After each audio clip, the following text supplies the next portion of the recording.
बिस्मिल्लाहिर्रहमानिर्रहीम अस्सलामु अलैकुम वरहमतुल्लाहि वबरकातुहू। रीपर सीरीज़ ट्यूटोरियल्स के सिलसिले में आज हम 7वां ट्यूटोरियल रिकॉर्ड करने जा रहे हैं। आज हम डिस्कस करेंगे प्रोजेक्ट को, ट्रैक को और फिर प्लगइन्स को और फिर आगे उनके पैरामीटर्स को। इस वीडियो के अंदर प्रैक्टिकल हम बहुत कम करेंगे। कोशिश रहेगी कि आज इस वीडियो के अंदर आपका कॉन्सेप्ट क्लियर कर दें, ट्रैक का, प्रोजेक्ट का और फिर प्लगइन्स का। सबसे पहले हम डिस्कस करेंगे प्रोजेक्ट को। जब आप रीपर को पहली मर्तबा या फिर जब भी रीपर को ओपन करते हैं तो हमारे सामने एक ब्लैंक प्रोजेक्ट ओपन होता है।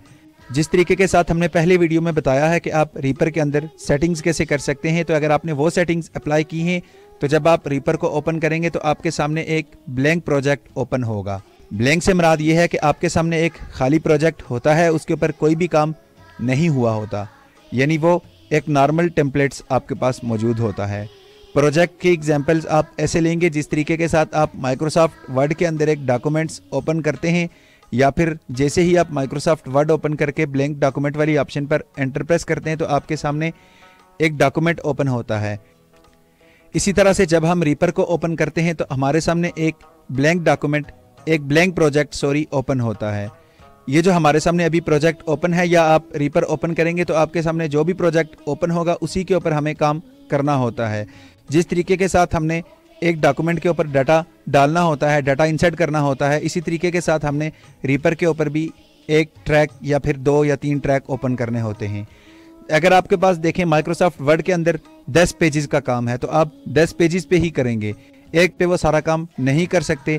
इसी तरीके के साथ अगर आपके पास 10 ऑडियो हैं या 5 ऑडियो हैं, या वो ऑडियो किस तरीके के साथ मैनेज की गई हैं, या वो उन ऑडियो का जो लेआउट है वो कैसा है या किस तरीके का है, उस तरीके के साथ आप रीपर के अंदर भी ट्रैक ओपन करके उसके ऊपर एडिटिंग कर सकते हैं।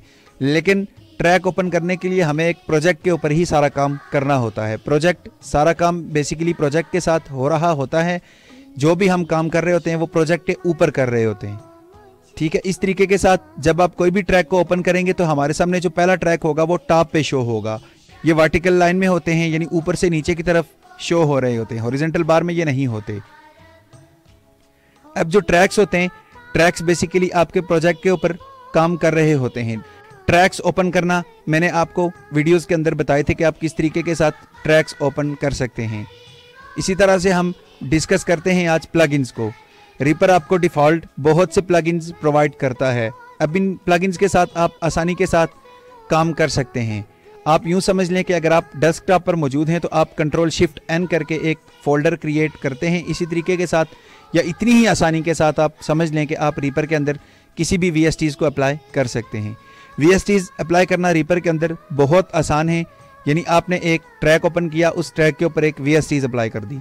आप इस कंसेप्ट को ऐसे लेंगे कि अगर आपके सामने एक ट्रैक है, उस ट्रैक के ऊपर एक ऑडियो है, जब आप उस ऑडियो के ऊपर कोई भी इफेक्ट अप्लाई कर रहे होंगे तो आप यूं समझ लें कि आपने इफेक्ट तो या फिर वो प्लगइन्स तो आसानी के साथ अप्लाई कर दिया, लेकिन अगर आपको उस प्लगइन्स के अंदर कुछ चेंजेस करनी है तो आगे उनके पैरामीटर्स होते हैं। हर पैरामीटर्स हर एक ऑप्शन को डील कर रहा होता है। जैसे लेफ्ट चैनल को अलग पैरामीटर्स डील कर रहा होगा, राइट चैनल्स को अलग पैरामीटर्स डील कर रहा होगा। गोल्ड वेव के अंदर आपने एक चीज़ देखी होगी कि जब आप कोई भी प्लगइन्स या डिफ़ॉल्ट प्लगइन्स ओपन करते हैं तो उसके अंदर कुछ प्रीसेट्स मौजूद होते हैं। वो प्रीसेट्स रीपर भी आपको प्रोवाइड करता है, लेकिन रीपर आपको हर प्लगइन्स के अंदर प्रीसेट्स प्रोवाइड नहीं करता। आपको किसी प्लगइन्स के अंदर प्रीसेट्स मिलेंगे और किसी प्लगइन्स के अंदर आपको प्रीसेट्स नहीं मिलेंगे। अब आप ये समझ लें कि हमने एक ट्रैक ओपन किया, एक ट्रैक ओपन करके उसके ऊपर हमने एक ऑडियो इंसर्ट की।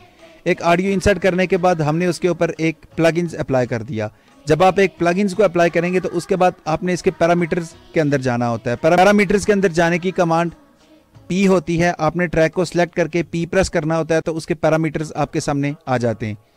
अब उन पैरामीटर्स को चेंज करके आप अपने इफेक्ट को चेंज कर सकते हैं, या आप अपने जो आपका इको स्टाइल है या कुछ भी है आप उसको आसानी के साथ चेंज कर सकते हैं।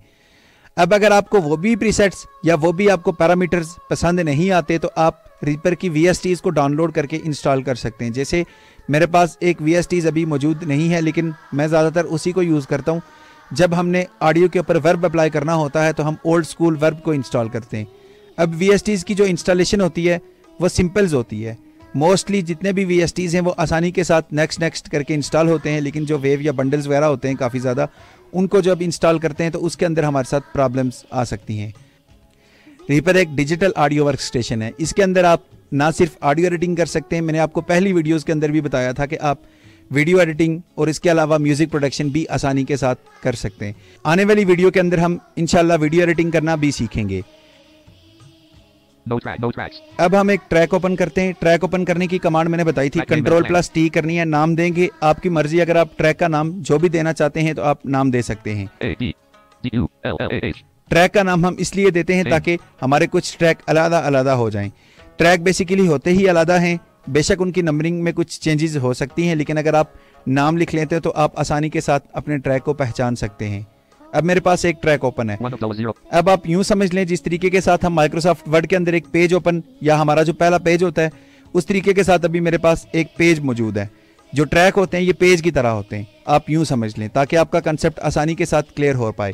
क्योंकि बहुत से लोग मुझसे क्वेश्चन करते हैं कि यार ये ट्रैक क्या होते हैं और ये प्रोजेक्ट क्या होता है। प्रोजेक्ट का कंसेप्ट उम्मीद करता हूँ कि आज आपको क्लियर हो गया होगा और पैरामीटर्स का भी क्लियर हो गया होगा। कल से इंशाल्लाह हम सीखेंगे कि आप रीपर के अंदर इफेक्ट को कैसे आसानी के साथ अप्लाई कर सकते हैं और उनके पैरामीटर्स को कैसे आप चेंज कर सकते हैं। तो दीजिए इजाज़त, मिलते हैं नेक्स्ट वीडियो में। अल्लाह हाफिज़।